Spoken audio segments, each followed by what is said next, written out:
Om Swastiastu, selamat datang di sesi 8. Di sesi ini kita akan membahas tentang bagaimana integrasi 3 kerangka dasar agama Hindu dan ajakan untuk menjadi manusia yang seutuhnya. Oke, Bapak, kita langsung saja ya. Ya. Tentu dalam setiap agama ada kerangka-kerangka yang mendasarinya ya. Betul. Begitu juga kita di Hindu. Mungkin Bapak bisa menjelaskannya bagaimana perspektif Hindu memandang tatwa, susila, dan acara itu secara utuh, tidak terpisah-pisah sebagai kerangka dasar umat Hindu. Ya, baik. Kalau kita berbicara tentang tatwa, susila, dan upacara, ini sebenarnya kan seperti bangunan ini adalah sebagai penopangnya. Tidak dapat kita hanya membicarakan hanya satu bagian saja. Seperti halnya juga adalah kita membicarakan satu butir telur. Ya. Dari lapisan yang paling luar, paling tengah, dan juga terdalam. Ini kan semuanya ada lapisannya.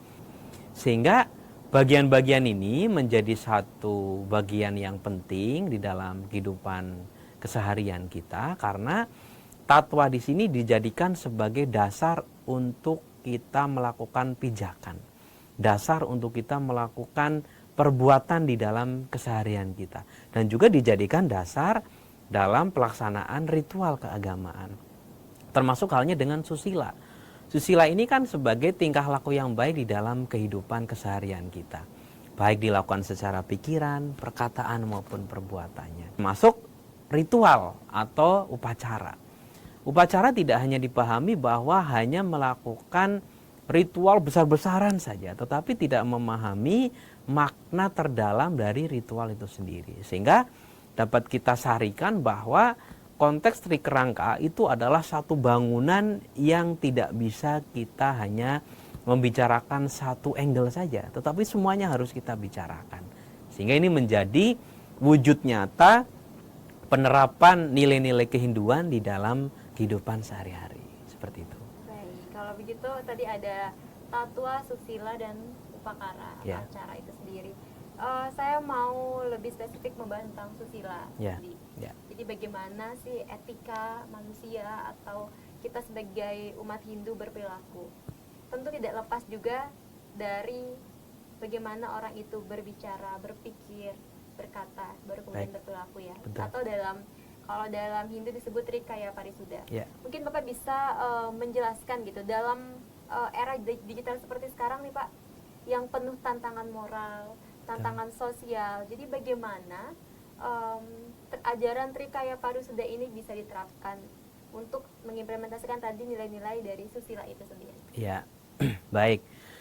Ini menjadi satu pertanyaan yang dikatakan sebagai pertanyaan kunci gitu ya di sesi 8 ini, karena ketika kita mencoba untuk mengkombinasikan antara berpikir yang baik, berkata yang baik, dan berbuat yang baik, ini kan dijadikan sebagai kunci untuk kita dapat melampaui dari penguasaan era digital ini. Jadi era digital tidak hanya kita pahami secara nilai-nilai kognitif, kita tahu cara coding, tahu cara membuat media, tidak.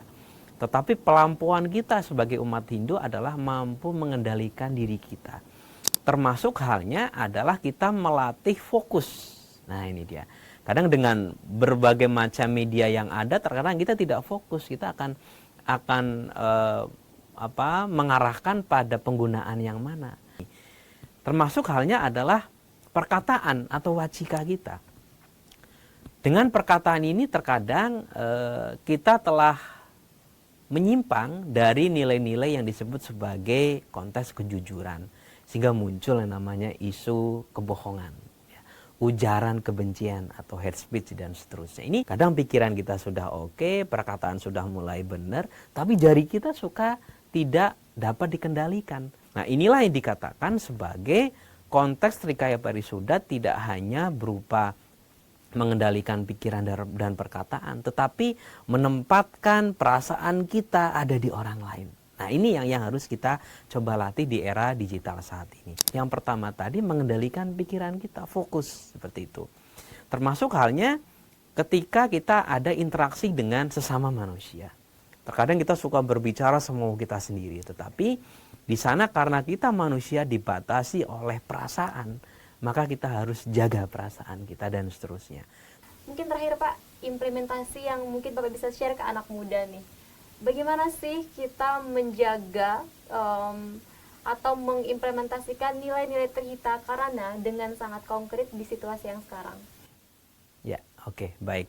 Manusia itu ada, itu tidak hanya dengan dirinya sendiri. Tetapi ada orang lain, ada alam di sekitar, bahkan ada makhluk-makhluk di luar diri dari manusia itu sendiri.